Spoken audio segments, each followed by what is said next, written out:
Let's dig a little deeper into the situation here inside the Middle East following last week's attacks on two oil tankers near the Strait of Hormuz.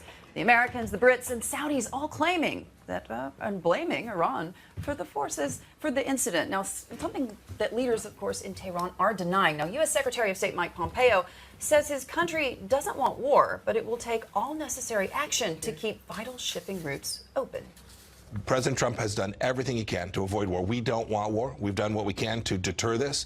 The Iranians should understand very clearly that we will continue to take actions that deter Iran from engaging this kind of behavior. So tough talk again from the Americans. That really does not come as a surprise, given what we've seen over the last couple of months. But so it's the Americans, it's the Brits, and it's the Saudis. And the UAE remaining rather surprisingly quiet. We were over at the foreign ministry yesterday. We were asking them to give us a response on this, and they essentially said, well, it didn't happen in our waters, so it has nothing to do with us. But interesting that the UAE hasn't joined this chorus of blame. Obviously, in the aftermath of the attacks, we saw the United States moving in the absence of any real evidence provided to the public. Of course, Secretary Pompeo outlined some of the reasoning behind why the United States thought that Iran was behind this attack.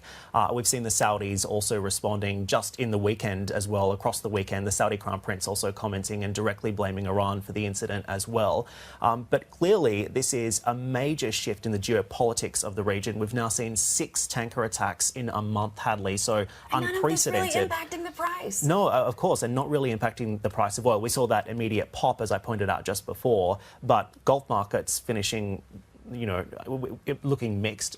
Oil also still well bid. So it's interesting to see how this is impacting asset markets and in particular geopolitics as well. The geopolitics and the conspiracy theories. I mean, I think that was something that was really striking to me over the about, what was that, 48 hours of straight news between the you and I, heading down to Fujairah, and literally we were contacting state, we were contacting everybody, and just the massive amount on social media of conspiracy theory after conspiracy theory, and really no one, and no one really willing to give the administration in Washington the benefit of the doubt. But I guess that's not coming as much of a surprise to at least folks in Washington. Yeah, well, look, the Iranians have denied any wrongdoing here, but I mean, the finger of blame is being pointed firmly towards them. The Saudi Crown Prince Mohammed bin Salman also weighed in on that, essentially taking the same line that the United States has taken, saying we don't want war with Iran, the US saying we don't want regime change. But the Crown Prince took it one step further, essentially saying we will not hesitate in dealing with any threat against our people, sovereignty or vital interests. So no real surprises to see the Saudis heaping more pressure on their long-time rival Iran, right? But, you know, I think that this is something that you have to remember as well,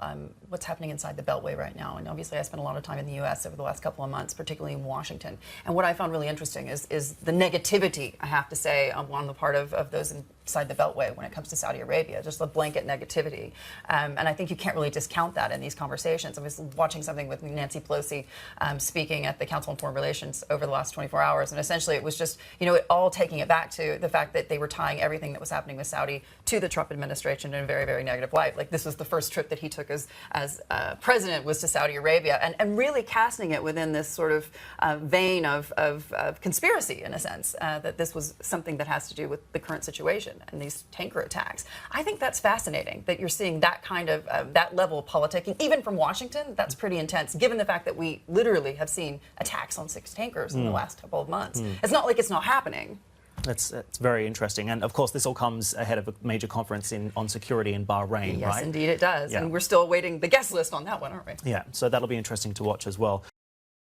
Hey, everybody, it's Hadley Gamble from our new CNBC Middle East Bureau in Abu Dhabi. Thanks for stopping by. Now, to watch more, you can try one of the videos that just popped up on your screen. And don't forget to subscribe.